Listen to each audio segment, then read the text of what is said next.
Hello everyone, myself Arpit Mishra and I am back with another aviation video based on module 9, that is human factor.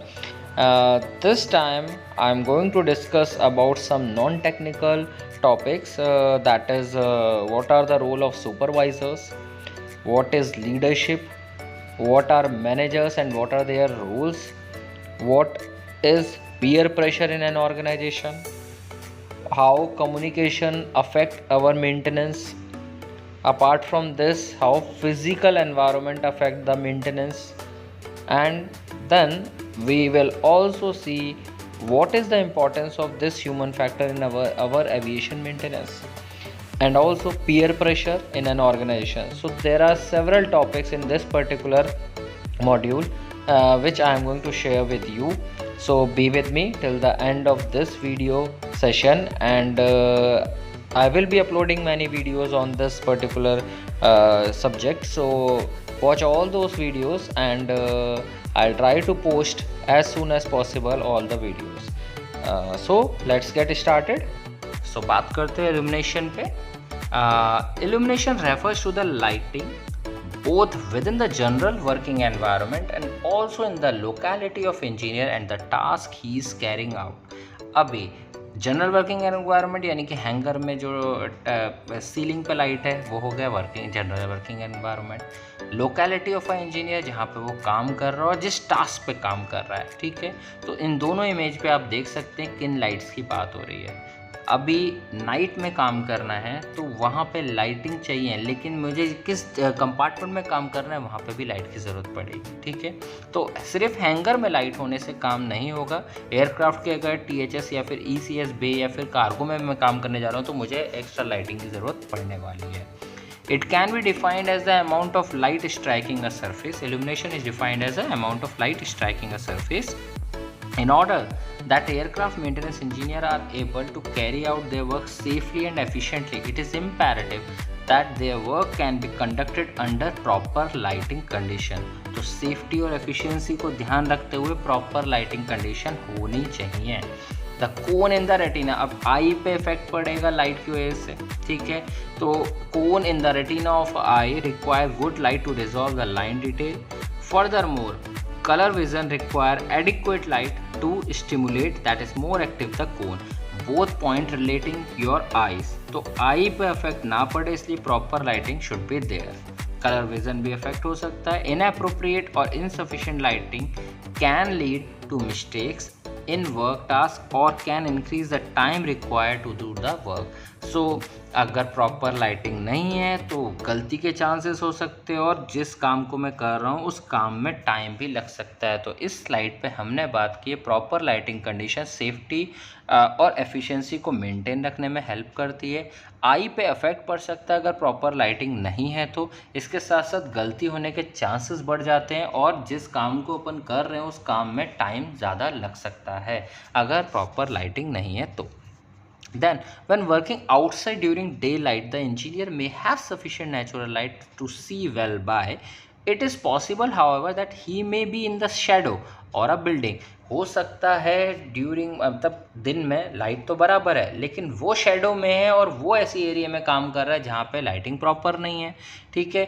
Similarly compact equipment compartment, that is cramped equipment compartment, will not be illuminated by ambient hangar lighting.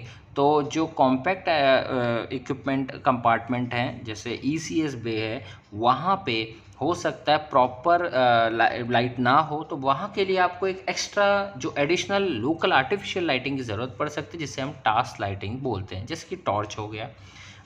Eight night aerodrome में appear to be wash with a flood light and other aerodrome lighting, but these are unlikely to produce sufficient illumination for an engineer to be able to see what he is doing when working on an aircraft. तो night में aerodrome यानी कि hanger पे आसपास में continue मतलब आपको flood light यानी कि पूरे में लाइटिंग दिखेगी. हो सकता है वो लाइट में, अब लेकिन वो लाइट इतनी सफिशिएंट नहीं है कि मैं किस एरिया में काम कर रहा हूँ। तो उस इंजीनियर के लिए ये भी मैटर करता है कि लाइटिंग जो है वो प्रॉपर लोकेशन के लिए है नहीं है। तो other aerodrome lighting, but these are unlikely to provide sufficient illumination for an engineer to be able to see what he is doing when working on aircraft. जहाँ पे वो काम कर रहा है वहाँ पे लाइटिंग होना ज़रूरी है, उस कंपार्टमेंट में लाइटिंग की ज़रूरत है। तो इस स्लाइड पे हमने बात करी कि दिन में नेचुरल लाइट अवेलेबल है, लेकिन हो सकता है आप एयरक्राफ्ट की शेडो में ऐसे कंपार्टमेंट में काम करो जहाँ पे आपको एक टास्क लाइट की ज़रूरत पड़ जाए। तो सिमिलरली यहाँ पे बोला गया कि compact equipment compartment, crammed equipment compartment, जहाँ हो सकता है हैंगर की लाइट से इल्यूमिनेशन वहाँ पे ना हो, लाइट ना हो, तो वहाँ पे भी आपको टास्क लाइट की ज़रूरत पड़ेगी। सिमिलरली एरोड्रोम में नाइट में फ्लड लाइट यानी कि बहुत सारी लाइटिंग लगी हुई है, लेकिन ये भी अनसफिशिएंट है इल्यूमिनेशन करने के लिए। तो इसके लिए भी इस समय हो सकता है आपको एक इंजीनियर को एक एक्स्ट्रा लाइटिंग की ज़रूरत पड़े।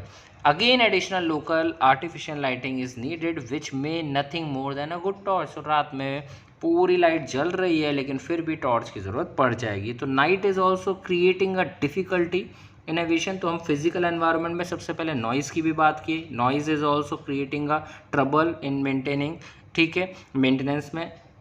उसके बाद हम लोगों ने फ्यूम्स की बात करी, फ्यूम्स में भी आप रश में हो सकते हैं काम करते में, तो अभी आप इल्यूमिनेशन यानी कि नाइट में अगर काम कर रहे हैं तो वहाँ पे light can also be a problem.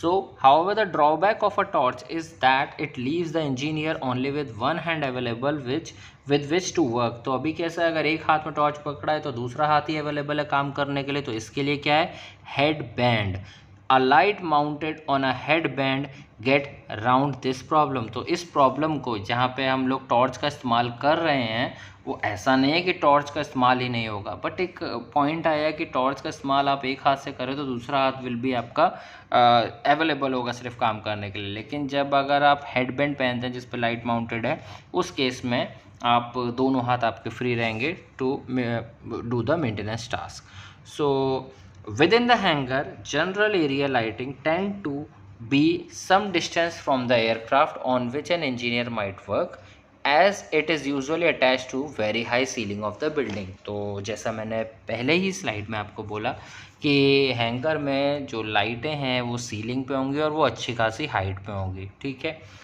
This make the light hard to reach, meaning that they tend to get dusty, making them less effective, and in addition failed bulb tend not to be replaced as soon as they go out। अभी कैसा है, एक बहुत height पे सारी lighting लगी हुई है हैंगर के अंदर, तो ये डेली का तो स्टफ़ नहीं होगा और इजी भी नहीं होगा इतनी हाइट पे चढ़ के अगर कोई बल्ब ख़राब हो गया तो उसे चेंज कर पाएँ अपन। तो वहाँ डस्ट टाइम के साथ साथ डस्टिंग भी आएगी, इसी के साथ साथ वहाँ पे ये हो सकता है कि अगर फेल हो गया तो इजीली चेंज नहीं कर रहे हैं अपन, तो it may also affect our work environment.